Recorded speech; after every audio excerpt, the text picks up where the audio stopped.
ചാലക്കുടിയിലെ ഇടതു സ്ഥാനാർത്ഥി ഇന്നസെന്റ് വെള്ളാപ്പള്ളി നടേശനെ കണ്ട ശേഷം മാധ്യമങ്ങളെ കാണുകയാണ്. തത്സമയ ദൃശ്യങ്ങളിൽ പലരും പറഞ്ഞത് വളരെ കരുത്തനായിട്ടുള്ള ആളാണെന്നാണ്. ഇപ്പോ ദേശീയ നേതാവിനകത്ത് അതെ പ്രാദേശിക നേതാവല്ല. അപ്പൊ ഞാൻ എന്നെ ഡൽഹിയിലെ എന്റെ സെക്രട്ടറി അവർ പരിചയപ്പെടുത്തും, നല്ല ഉദ്യോഗസ്ഥന്മാരെ.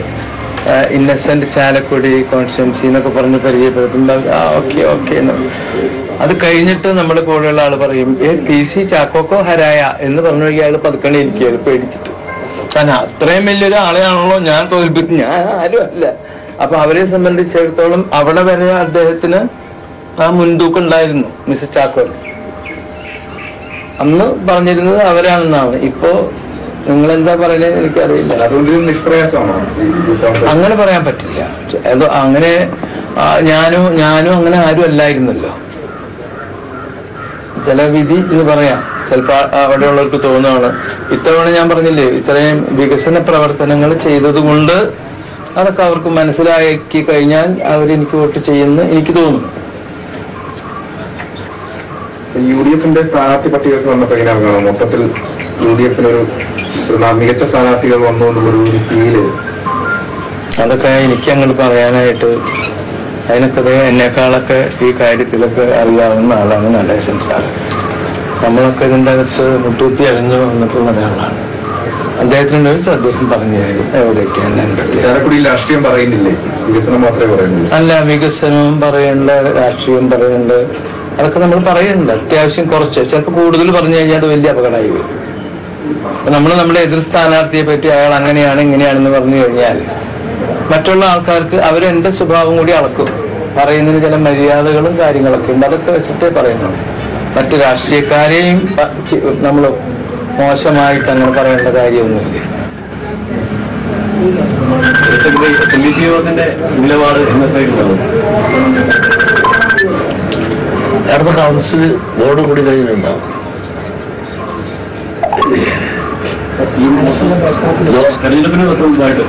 തീർച്ചയായിട്ടും തെരഞ്ഞെടുപ്പിന് മുമ്പുണ്ടാവും.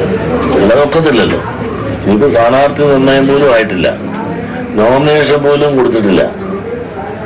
അപ്പൊ നോമിനേഷൻ കൊടുത്ത് വിട്ടുവായൽ കഴിഞ്ഞ് യഥാർത്ഥമായ സ്ഥാനാർത്ഥികൾ ആരെല്ലാം ആണെന്ന് അറിഞ്ഞ ശേഷമല്ലേ നമുക്കൊരു അഭിപ്രായം പറയാൻ സാധിക്കും. പക്ഷെ എന്നാലും ഞാൻ സ്വന്തം നിലയിലൊരു അഭിപ്രായം നേരത്തെ പറഞ്ഞിരുന്നു, ശരി ദൂരം എന്നും.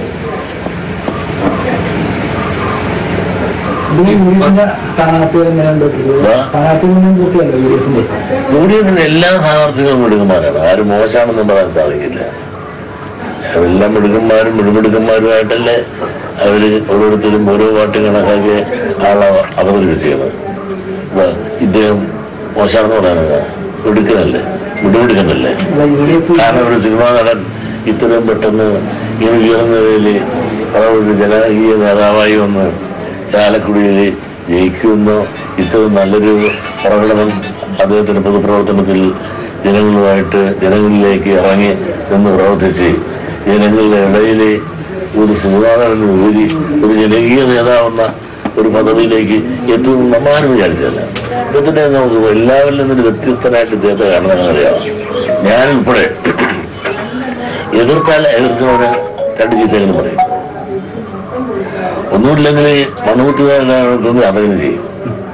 ഇദ്ദേഹം ആരെപ്പറ്റിയും ഒരു പരപക്ഷ ബഹുമാനത്തോടുകൂടിയും അല്ലെങ്കിൽ എന്ത് വിമർശനം വന്നാലും ആ വിമർശനത്തിനെതിരെ ആ വിമർശിക്കുന്നവന്റെ ഭാഷയിൽ ഒരിക്കലും പ്രതികരിക്കരുത്. ഇപ്പൊ തന്നെ നിങ്ങൾ പറഞ്ഞ കേട്ടില്ല, ഞാനാരും പറയില്ല.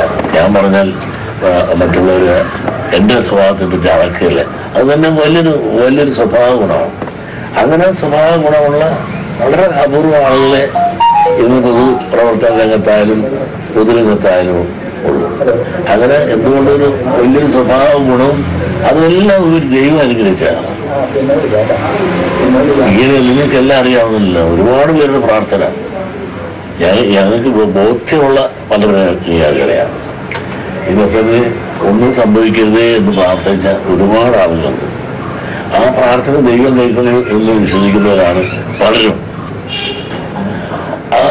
അദ്ദേഹത്തിന് ആ രോഗത്തിൽ നിന്ന് മുക്തനാകാൻ സാധിച്ചു എന്നുള്ളത് തന്നെ ഒരു വലിയ ദൈവാധീനമാണ്. അടുത്തൊരു അംഗം കുറിക്കുവാനുള്ള തൻ്റെ ഇടവും അതിന് ചെയ്യാനുള്ള മനസ്സുണ്ടായി എന്നുള്ളതും അത് വലിയൊരു അത്ഭുതവും ദൈവത്തിന്റെ വലിയൊരു കാരുണ്യമാണ്. സ്ഥാനാർത്ഥിക്കെതിരെ ഇന്നലെ ഒരു കോൺഗ്രസ് നേതാവ് ഒരു ഫേസ്ബുക്കിൽ പോസ്റ്റ് ഇട്ടിരിക്കുന്നത് രാമപുരത്തൊരു ക്യാൻസർ രോഗികളുടെ പരിപാടിയിൽ പങ്കെടുക്കാൻ പോയപ്പോൾ അവിടെ നിർബന്ധപൂർവ്വം അവിടെ പണം വാങ്ങി ആ പരിപാടിയിൽ പങ്കെടുത്തതിന്റെ പേര് എന്ന് പറഞ്ഞ ഗുരുതരമായ ആരോപണം ഉന്നയിക്കുന്നത്. എങ്ങനെയാണ് ഒരു പരിപാടി ഞാൻ എന്റെ ഓർമ്മ രാമപുരം അങ്ങനെ ഏതൊരു സ്ഥലത്താണ് പോയ പരിപാടിക്ക് പങ്കെടുത്തപ്പോൾ മാനേജറും സ്ഥാനാർത്ഥി നിർബന്ധം പറഞ്ഞ ആ പരിപാടിക്ക് പോയതിന്റെ പേരിൽ അവിടുന്ന് പണം വാങ്ങി എന്ന് പറഞ്ഞ ആരോപണം എനിക്ക് ഓർമ്മയില്ല.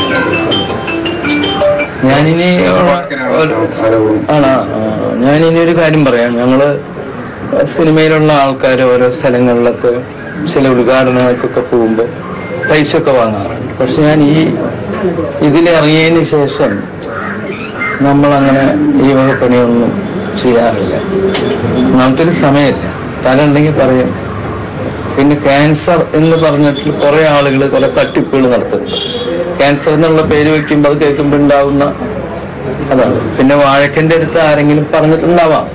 ഈ സമയത്ത് പറയുമ്പോൾ അതുകൊണ്ട് നിങ്ങളെപ്പോലുള്ളവർ ചോദിക്കുന്നു എന്ന് മാത്രമേ. അങ്ങനെയൊന്നുമില്ല. നമ്മള് ഇപ്പൊ നല്ലത് ചെയ്തതൊന്നും പറയില്ലല്ലോ പലരും. അത്രേ ഉള്ളൂ. സമുദായ നേതാക്കന്മാരെല്ലാവരും സന്ദർശിക്കുന്നുണ്ടോ? സമുദായ നേതാക്കന്മാരെ എല്ലാവരും എനിക്ക് അടുപ്പുള്ള ആൾക്കാരെയൊക്കെ ഞാൻ പോയി NSS നേതൃത്വത്തിന് ഞാൻ കണ്ടിട്ടില്ല. നമ്മുടെ അവിടെയുള്ള ആളുകളോട് പറയും. അവരൊക്കെ എന്റെ പഴയ പരിചയക്കാരുള്ള ആൾക്കാരാണ്. ചങ്ങനാശ്ശേരി പോയി കാണാൻ ഉദ്ദേശമുണ്ട്? ചങ്ങനാശ്ശേരിക്ക് ഇപ്പൊ കാണാൻ പോകുന്ന ഉദ്ദേശമില്ല എനിക്ക്. നമ്മുടെ അവിടെയുള്ള NSSന്റെ ആൾക്കാർ, എന്റെ കൂടെ പഠിച്ചവര്, അങ്ങനെയുള്ള ആൾക്കാരുണ്ട്. അവരൊക്കെ ആയിട്ട് പറയാം. അവരൊക്കെ നമ്മുടെ ആളുകളാണ്. ഇവിടെ എന്ന് പറയുന്നത് ഞങ്ങളുടെ ചില പിതാക്കന്മാരെ കാണാൻ പോവാറ്. ആലഞ്ചേരി പിതാവ് കഴിഞ്ഞ വർഷവും ഞാൻ പോയിരുന്നു. ഞങ്ങളുടെ ബിഷപ്പ് അവിടെ പോയിരുന്നു.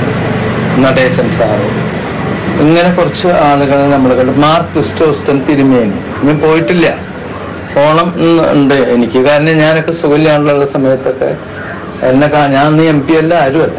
ആ സമയത്തൊക്കെ വന്നിട്ടുള്ള ആൾക്കാരാണ്. എല്ലാ സ്ഥലത്തും എത്താൻ പറ്റില്ല. എന്നാലും കഴിഞ്ഞ പ്രാവശ്യം സ്വതന്ത്രനായിട്ട് മത്സരിച്ചു, ഇത്തവണ പാർട്ടി ചിഹ്നത്തിലാണ് മത്സരിക്കുന്നത്. ഈ രണ്ട് തരത്തിൽ മത്സരിക്കുമ്പോഴുള്ള എന്തെങ്കിലും തരത്തിലുള്ള വ്യത്യാസമോ എന്തെങ്കിലുണ്ടോ? ആദ്യമൊക്കെ അങ്ങനെ നമുക്ക് തോന്നിയിരുന്നു. ഈ പണ്ട് കാലത്ത് ഈ അരിവാൾ ചുറ്റിയ നക്ഷത്രം എന്നൊക്കെ പറയുമ്പോൾ ആൾക്കാർക്ക് ഭയങ്കരമായ ക്രിസ്ത്യാനികൾക്ക് പേടി. അതൊക്കെ പോയി. നമ്മളെ ആളുകളും ബുദ്ധി വെച്ചു. എന്ത് കൊടുത്താലും അവർക്കറിയാം അവരാ ആളെയാണ് അവർ നോക്കുക. അപ്പൊ അതൊന്നും ഇപ്പൊ ഒരു പ്രശ്നമല്ല. പിന്നെ ഈ നല്ല ആവേശമുള്ള ആൾക്കാർ അരിവാൾ ചുറ്റിയ നക്ഷത്രം കാണുമ്പോൾ ഒന്നും കൂടി അവർക്കൊരു കുളിരുണ്ടാവും. അത്രേ ഉള്ളൂ. ജനറൽ സെക്രട്ടറിയുടെ കാര്യം ചോദിച്ചോട്ടെ. തുഷാറുള്ളാപ്പള്ളി വൈസ് പ്രസിഡന്റ് സ്ഥാനം രാജിവെക്കുന്ന കാര്യത്തിൽ എന്തെങ്കിലും ആയിട്ടുണ്ടോ? ഞാൻ സ്ഥാനാർത്ഥിയായിട്ടില്ല.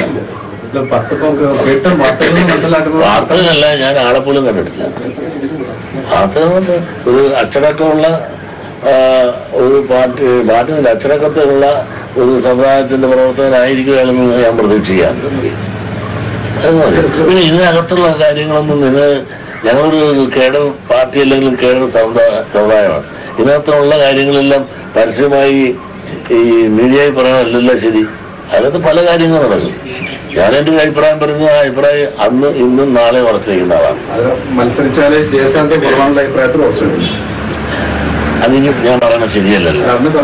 അത് അന്നും ഇന്നും ഞാൻ പറഞ്ഞതെല്ലാം ഉറച്ചു നിൽക്കുന്നു ഞാൻ പറഞ്ഞില്ലേ. അത് പിന്നെ ആവർത്തിക്കേണ്ട സമയത്ത് ശരിയല്ലല്ലോ. ആര് നിന്നാലും ഇനിയിപ്പോ എല്ലാവരും ജയിക്കാൻ വേണ്ടിയാണ് മത്സരിക്കുന്നത്. ആരും തോക്കാൻ വേണ്ടിയിട്ടല്ല. അതുകൊണ്ട് ആരെപ്പറ്റി അങ്ങനെ ഞാനിരുന്ന് പരസ്യമായിട്ട് പറഞ്ഞാലേ നിങ്ങൾ പലതും പിന്നെ നാളെ മുട്ടടിക്കാന്ന് ഞാൻ പറഞ്ഞപ്പോ ഒന്നാമത് എന്റെ തലയൊന്നും മുട്ടടിക്കാനൊന്നും ഇല്ല. ആ ധൈര്യത്തിലാണ് ഞാൻ പറഞ്ഞത്. അത് പിന്നെ നിങ്ങൾ അത് വ്യാഖ്യാനിക്കും. അല്ല, അത് കേവലം തെരഞ്ഞെടുപ്പ് സമയങ്ങളിലെ വാതുവെപ്പുകളിൽ കൂട്ടിയാൽ മതി എന്നാണ് ഇവിടെ തെരഞ്ഞെടുപ്പ് സ്ഥാനാർത്ഥി പറഞ്ഞത്. അത്രേ ഉള്ളു. അതൊരു രസത്തിന് പറയുന്നതേ ഉള്ളു. അതിന്റെ അപ്പുറത്ത് വരുന്നില്ല. ഇപ്പൊ എതിരായി വന്ന ആരാ? ഷാനിമോൾ ഉസ്മാൻ ഇല്ലേ? നല്ലതല്ലേ ആ പെണ്ണ്? ആ പെണ്ണിനെ കെട്ടിക്കാൻ പോയപ്പോ ഞാനുണ്ട്. ആ പെണ്ണിന്റെ മകളെ കെട്ടിക്കാൻ പോയപ്പോഴും ഞാനുണ്ട്. ആ പെണ്ണിന് ഭർത്താവാരാ? ഉസ്മാന്റെ അപ്പനാരാണ്? ഒരു പാവപ്പെട്ട വീട്ടില് അല്ല ഒരു ഞാൻ കോൺട്രാക്ടറായിട്ട് നടക്കുന്ന കാലത്ത് PWD സബ് ഡിവിഷനിലെ ഇറിഗേഷനിൽ ഒരു ജീപ്പ് ഡ്രൈവറുടെ മകനാണ് ഉസ്മാൻ. അയാളുടെ മൂത്തവനാണ് ഇസ്മായിൽ.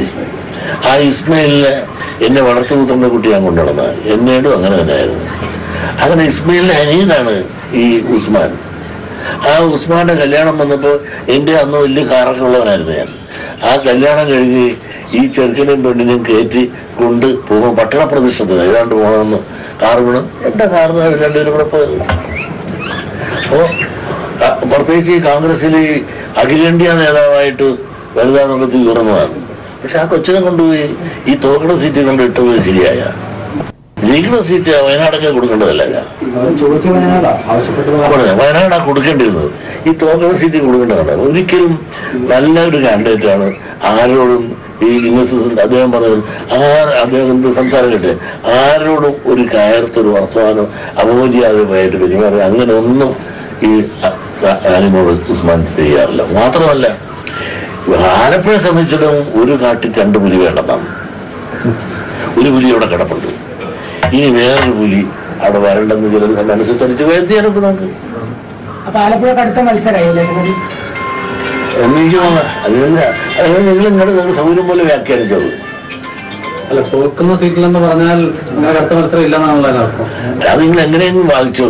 തോക്കുന്ന സീറ്റാണ് എന്ന് അന്നും പറഞ്ഞ് ഇന്നും പറഞ്ഞ് നാളെയും പറയും പെട്ടിയെ പൊട്ടിക്കുമ്പോൾ നിങ്ങൾ അറിഞ്ഞിരിക്കും. പക്ഷെ ആ കൊച്ചിനെ ചതിവിക്കായിരുന്നു. ആ കൊച്ചു എത്ര നാളായി ഈ കോൺഗ്രസിന്റെ ഈ ചാരിയും ഈ കഥവിട്ട് നടക്കാൻ തുടങ്ങിയിട്ട്. അഖിലേന്ത്യാ നേതാവിനെയല്ലേ വനിതാ സംഘത്തിന്റെ. അതിന് നല്ലൊരു സീറ്റ് കൊടുക്കണ്ടല്ലേ. ഈ വനിതകളുടെയും സംവരണമൊക്കെ പറഞ്ഞുകൊണ്ട് അവർക്കെല്ലാം ഇഷ്ടം പോലെ സീറ്റ് കൊടുക്കുമെന്ന് വാദിക്കുന്ന ഈ കോൺഗ്രസ്സുകാര് എന്തുകൊണ്ട് അവർക്കൊരു പരിഗണന കൊടുക്കില്ല? ഈ തോക്കണ സീറ്റാണ് കൊടുക്കുന്നത്. എല്ലാവർക്കും നിങ്ങൾക്ക് എല്ലാം അറിയാം ആര് ജയിക്കുന്നത് നിങ്ങളുടെ മനസ്സിലുണ്ട്. പിന്നെ എന്നെ കൊണ്ട് നിങ്ങൾ പറയിപ്പിക്കുന്ന ഒരൊറ്റ വ്യത്യാസമില്ല. ഞാൻ രാഷ്ട്രീയക്കാരനല്ലാത്തതുകൊണ്ട് ഞാൻ പറയുന്നു, നിങ്ങൾ പറയാതിരിക്കുന്നു, എന്നെ കൊണ്ട് പറയിപ്പിക്കുന്നു ആലപ്പുഴയിലെ ഒരു നേർച്ചക്കൂടിയാണ് എന്ന് നിങ്ങൾക്ക് വ്യാഖ്യാനിക്കുന്നതിലും വലിയ കുഴപ്പമൊന്നുമില്ല. ഞാൻ പറഞ്ഞല്ലേ, ഒരു നാട്ടിൽ 2 പുലി വേണ്ടാന്ന് ധരിച്ചിട്ടുണ്ട് ചിലരില്ല. ഒരു പുലി ആരിപ്പോണം അല്ലല്ല അല്ല ഈ ചാനൽ ചർച്ചയിൽ വൈകുന്നേരം വന്ന് പറഞ്ഞ തൊഴിലാളി ഉണ്ടല്ല എല്ലാ ദിവസവും അത് തന്നെ. ഈ കൊച്ചിനെതിരായിട്ട് എന്തെല്ലാം പറഞ്ഞിട്ടുണ്ട് നിങ്ങൾ പറ. അയാളും കോൺഗ്രസ്, ഈ കൊച്ചും കോൺഗ്രസ്. കൊച്ചെന്ന് ഞാൻ പറഞ്ഞ എന്റെ മകളുടെ പ്രായം പോലും ഉള്ളു. അതുകൊണ്ട് തന്നെ പറയണത് എന്തെല്ലാം അനാവശ്യം ആ കൊച്ചിനെ പറ്റി പറഞ്ഞിട്ടുണ്ട്. ഓട്ടെ, താങ്ക് യു.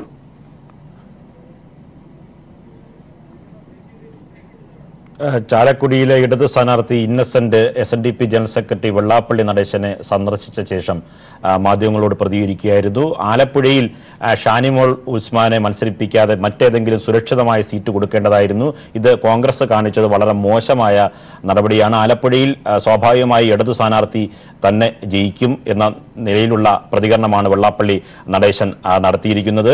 ഇന്നസെന്റ് മിടുമിടുക്കനായ സ്ഥാനാർത്ഥിയാണ് എന്നും വെള്ളാപ്പള്ളി പ്രതികരിച്ചു. SNDP യോഗത്തിന്റെ നിലപാട് കൗൺസിൽ ഡയറക്ടർ ബോർഡ് യോഗം ചേർന്ന ശേഷം ഔദ്യോഗികമായി തെരഞ്ഞെടുപ്പിന് മുമ്പ് പ്രഖ്യാപിക്കുമെന്നും വെള്ളാപ്പള്ളി പറഞ്ഞു. ഇരുവരും മാധ്യമങ്ങളെ കാണുകയായിരുന്നു.